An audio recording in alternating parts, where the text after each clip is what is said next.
a frozen wall.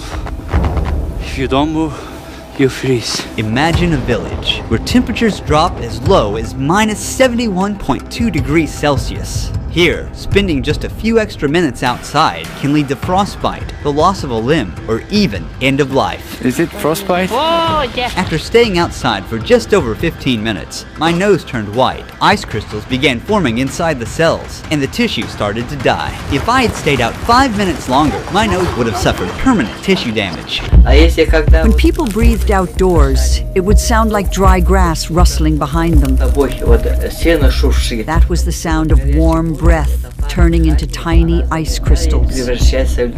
I'm in the coldest inhabited place on Earth, at the coldest time of the year. This is Oymyakon. Just to stay alive, I'm wearing more than 20 layers of clothing, weighing nearly 14 kilos. Stepping outside from a warm 30 degrees Celsius home means facing a temperature drop of over 100 degrees. That's why I'm also wearing gloves, boots, pants, and a coat, all made from reindeer fur. And even that's not enough. And now, I'm about to show you what life is like when simply going outside becomes a battle for survival.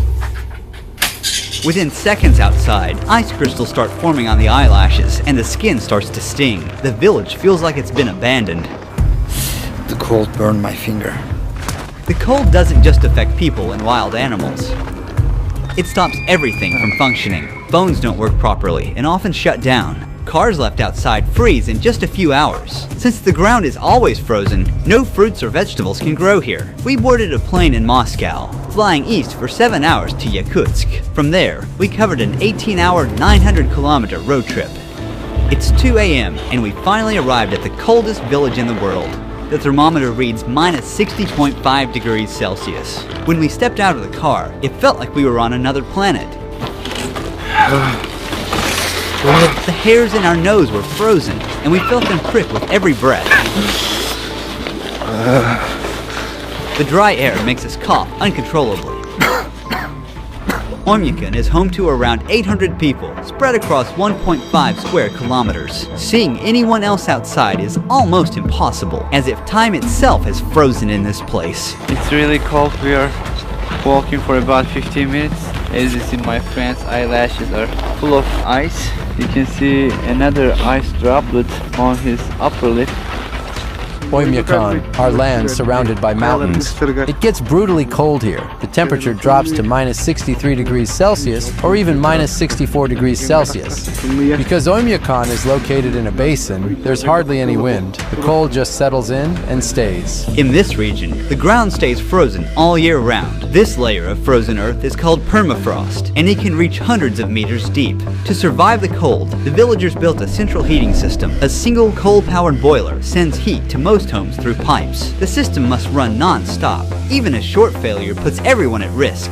The interiors of the houses differ from traditional village homes. Heating pipes connected to the central boiler run through the rooms to keep the houses warm. To build on the frozen ground, thick wooden beams are first laid down to create a flat base. Then, the main logs go on top. A 30-centimeter thick subfloor is added, followed by insulation, and finally, the finishing floor.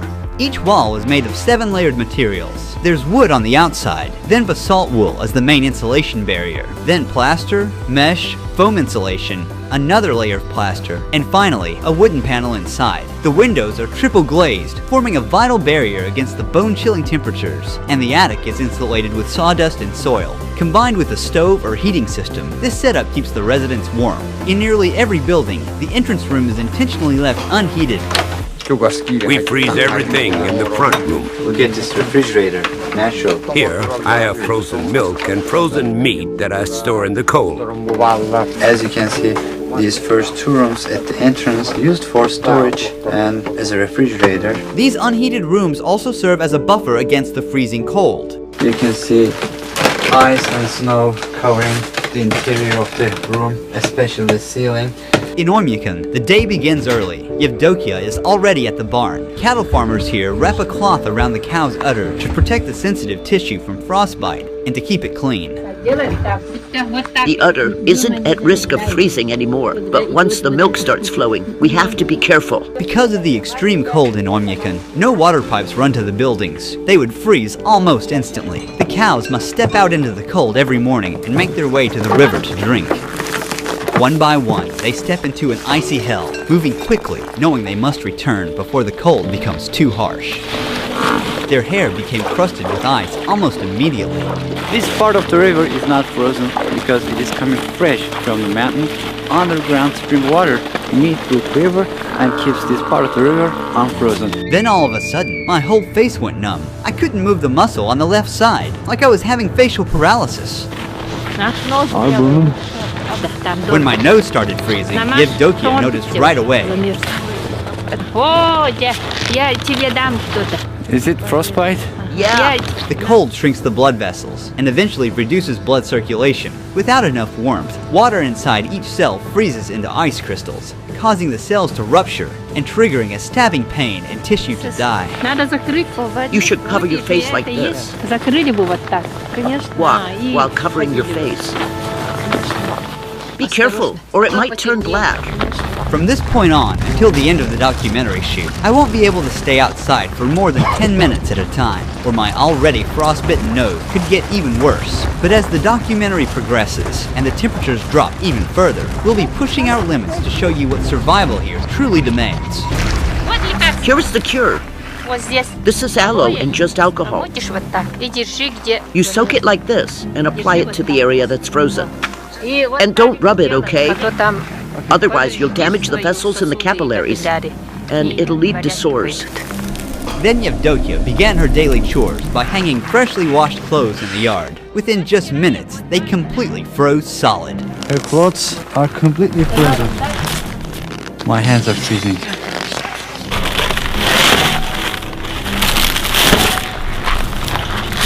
After that, she headed into the barn to milk the cows.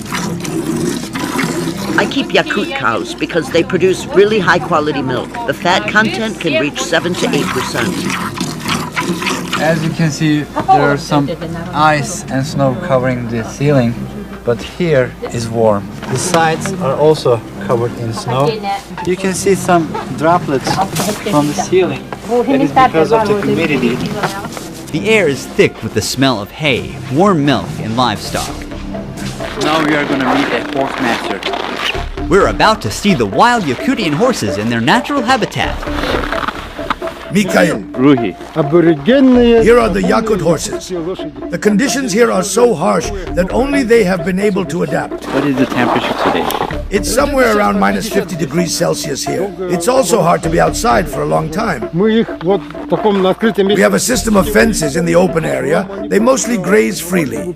These Yakutian horses don't need heated shelters, as they can endure minus 70 degrees Celsius outdoors day and night.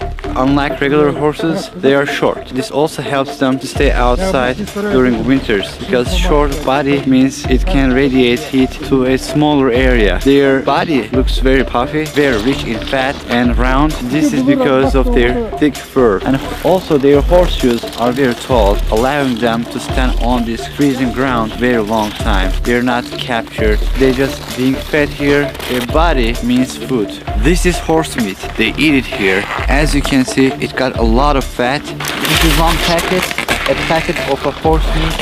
This was ordered and it's going to be sold to a customer. This large pile of hay has been stored since summer. It's the main food supply for the horses during winter. Mikhail offered us a taste of his horse's meat and liver, which is only eaten raw and frozen in this region. Raw horse meat. It's full of vitamins and good stuff. Since we don't have fruit or vegetables here, we get our vitamins from meat. It tastes like ice. I can't feel the taste of it because it is frozen. This is the liver. In Oymyakon, daylight lasts only about 4.5 hours in January. It's 3 p.m. now. As darkness falls, we're calling it a day. Before cars, animals like horses, cattle, and of course reindeer were used for transportation. Reindeers are very important in this region, not just for transportation, but also for its meat, skin, and also milk. About half a kilometer beyond the village center, frozen forest of Oymyakon begin. In this village, most people herd animals for a living, but for those like Ivan, hunting becomes the main source of income. I am a man of the forest. These lands are my hunting grounds, and here is my tent, my home.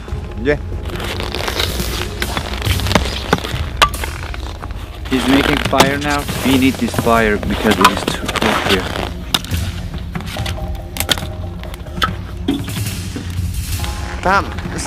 We must walk on the path. The ice underneath is thin. We made our way to the frozen river to check the fishing net he had set the day before. Ivan warned our cameraman just in time. He was about to step onto a cracked patch of ice. One wrong step could cause him to fall into the water. Oh, hey! And get wet. In the winter, when it was just as cold, my dad was out riding his horse in the woods. He fell through the ice and started freezing right away. Realizing that there was no warm shelter nearby and no chance of rescue, he made the decision to shoot himself to avoid a slow, painful death. Oh, some more special ones. It's already frozen. Our gear was already struggling to work in this temperature, and now this frozen lens is useless and we'll have to give up on it. To get the net, he's removing the ice from the hole using a small shovel. The fish remained alive for only a few seconds after touching the freezing air. Water was warm, but now on the surface, this fish is shocked. It's completely frozen. To make it easier to cut, he's warming the frozen fish by rubbing it with his hands. He's carefully slicing it into thin pieces. Frozen and raw wild fish. When it's frozen, you feel like you're just eating an ice. You should eat with salt. Fish are loaded with vitamins in the winter. Inside the tent, it's warm, but as you see, the outer part is completely frozen.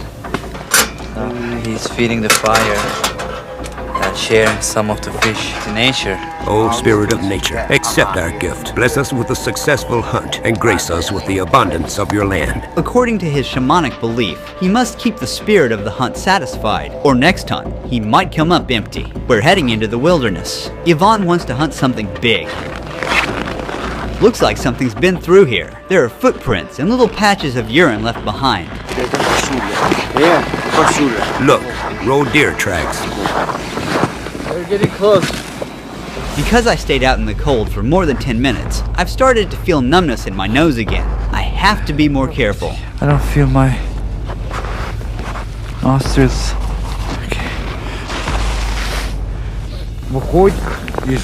From that side, it ran towards the forest. That's where I'll set the trap. He hopes to catch a large animal. The hunter knows the animal follows the same path every day, so he's placing the trap along his daily route. He's covering the trap with snow. He's using a dog's tail to remove the traces smoothly. We'll return to this spot later to see what he catches. But first, Ivan wants to check the trap he set yesterday. He scans the snowy landscape carefully. Everything here is like a book to me. When the snow falls, I track how many animals there are by their footprints. I already know how many animals live in this area. The Saka are a Turkic people who migrated from Central Asia, and I'm from Turkey, a country whose roots also trace back to the same region. Before we continue with the documentary, I'd like to thank the sponsor of this project and explore how closely I'm connected to these people. I received this at-home DNA testing kit from this project sponsor, MyHeritage, to discover my real ethnicity. It's super easy to use. The kit comes with a swab. All I have to do is rub it inside my cheek for about a minute, then I'm placing it in a vial, snapping it at the black line, I'm packing everything up and sending it to return address.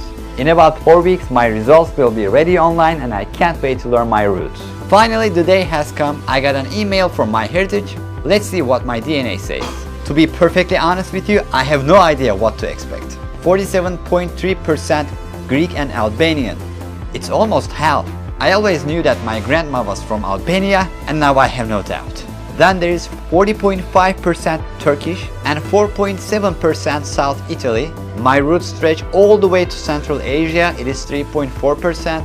This is where Turkic people originally come from. Then there are more slices of other ethnicities. MyHeritage can even pinpoint the exact locations my Turkish ancestors came from. When I click here, I can see my DNA matches. Here is someone who shares 4% of my DNA. I don't recognize this person, but he is listed as my parents' first cousin. I also have second and third cousins here. Actually, more than 1,600 DNA relatives. Finding out all this was so amazing. Huge thanks to MyHeritage for sponsoring this video. If you want to discover your own ethnicity, make sure to click the link in the description box or scan the QR code. Use the code RUHI29 to get your DNA kit for just $29, euros or pounds. That's a huge 67% discount, the lowest price ever offered. The DNA kits can be shipped worldwide except Turkey, Brazil and France. However, everyone can still build and track their own family tree using MyHeritage's family tree feature, which comes with a 14-day free trial. MyHeritage matches your family tree with 34 billion records and millions of family trees to find new discoveries for you. Let's get back to the video now.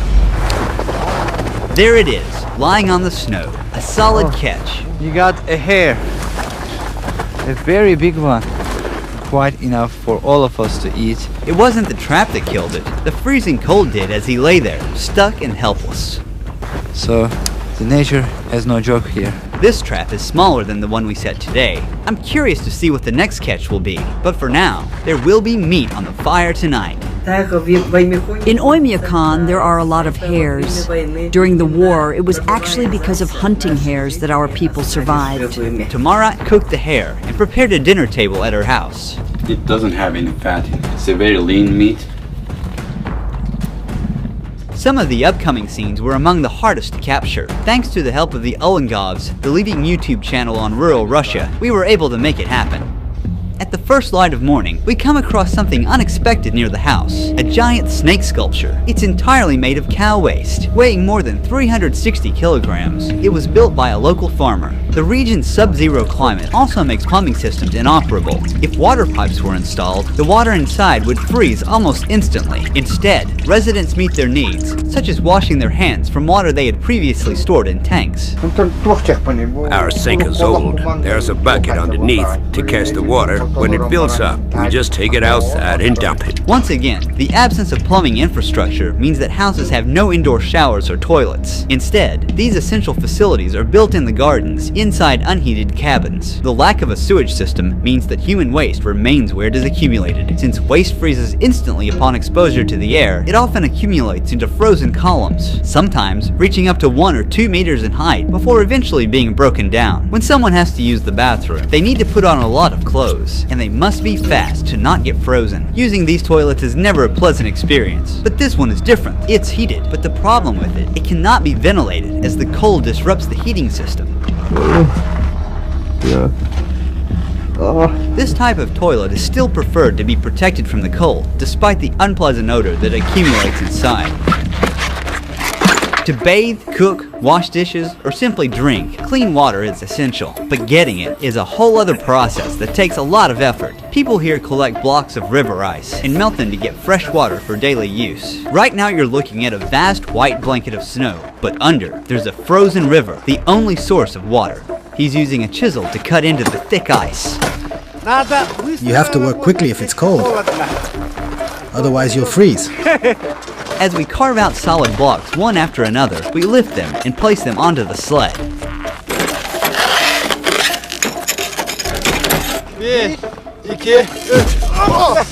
Yeah. We've loaded as many ice blocks as a sled can carry.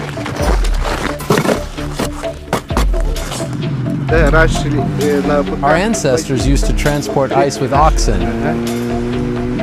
Nikolai, how long these are gonna last? I have a big family.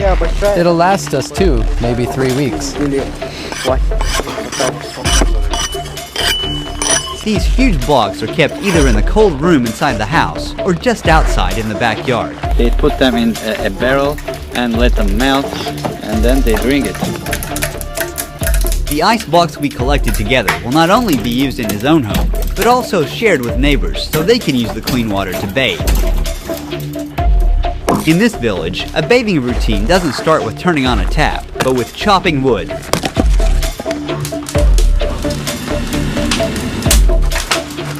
The boy is grabbing a large chunk of ice given by Nikolai, and he's bringing it inside. Our grandparents take baths for 2 hours. We usually stay for about an hour and a half. How long does it take for you to complete your bath? The whole process takes around 4 or 5 hours. We bathe once a week on Saturday or Sunday. The next step is to turn frozen shampoo into liquid near the stove. They're rinsing themselves using a ladle. When they finish, they're dressing quickly as they'll step outside from 60 degrees Celsius to minus 54 degrees Celsius, a difference of 114 degrees Celsius. After their weekly bath ritual ends, the next morning begins early. It's 7:30 a.m. and children are waking up to a freezing cold morning, still pitch black outside. Thanks to this simple indoor tank, the kids can wash their faces and brush their teeth in the warmth of the house. But for other needs, the kids still have to use the outdoor toilet. Jana helps her daughters get dressed for school. The children wear many layers of clothing for their commute. Before they leave, Jana wraps a wool shawl tightly around their faces, covering their mouths and noses to protect them from the biting cold. Now, they're ready to go outside. The walk to school is about half a kilometer. Every winter morning, Nikolai walks his daughters. The school remains open in Oymyakon unless temperatures drop below bone-chilling minus 55 degrees Celsius. Below that point, it's too dangerous to go outside. Today, the thermometer reads minus 51 degrees Celsius. As the kids arrive at school, daily life for people like Yvonne is focused on survival and hunting. Yvonne has got a lot of animals here. He even has a frozen wolf. He caught this wolf before dawn, about 2 hours ago, in the trap we set together. It died because of the cold. When it couldn't move, if you don't move in the cold, you die. This is a male one. Yvonne will sell the skin of the wolf and take the meat of it and make another trap, put the meat in the trap, and he will hunt a bear. He's showing us his hunting collection. These are the pelts of the foxes he tracked throughout the winter. This one is a fully grown bear. These bears were killed because they kept attacking my livestock. Every year they come onto my land, and each time there are more of them.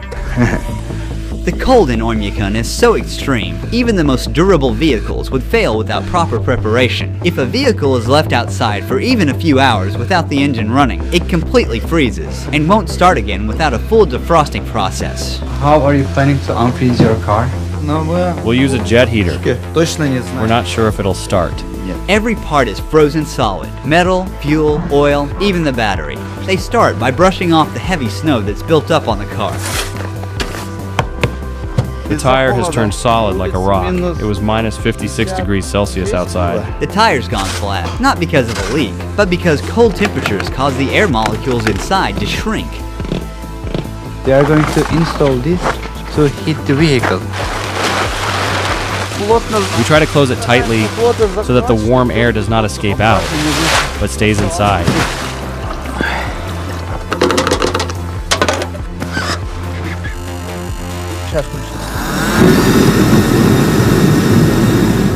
Take this one. It's too cold outside. Because of this, everything needs to be kept warm. Since the car is diesel, the diesel fuel in the tank completely froze. The car will stay like this for about 3 to 4 hours. If a local is lucky enough to have a heated garage, they can store their vehicle there for months without risking the engine. As the car was being defrosted, we made our first stop at one of these garages. The door is very well insulated. There is no open spot in this garage. They use this material. You see the walls, layer upon layer, and there are pipes here to heat the garage. We heated the car for 3 hours. Now, we're going to try starting it. The accumulator is installed, and the oil level is checked using the dipstick. The first time he opens the door. Great! This vehicle brought back from death. Now we'll try to leave the place. In Oymyakon, survival isn't about conquering nature, but about living in harmony with it. Guided by ancient shamanic wisdom, the Yakut people don't fight the cold, they respect it and endure within its rules. Look, the temperature does not rise at all. Here, even the cruelest winters are met not with fear, but with ritual and the unshakable belief that nature gives as much as it takes. This isn't just survival, it's coexistence. Huge thanks to my dear friend Turgut Ekim, who was with me every step of the way during this journey. He also filmed a video in Oymyakon where he accepted an extraordinary invitation from a local family and captured daily life in this freezing village. Also, while filming with Turgut, we jumped into a frozen river at minus 55 degrees Celsius, one of the most extreme experiences of my life. If you want to catch this unseen footage of the journey and get a much closer look at the region's culture and traditions, click here to watch his documentary. Last but not least, click the link in the description or scan the QR code, and don't forget to use my code RUHI29 to get your MyHeritage DNA kit for just $29, euros or pounds. Don't miss this 67% discount to discover your heritage.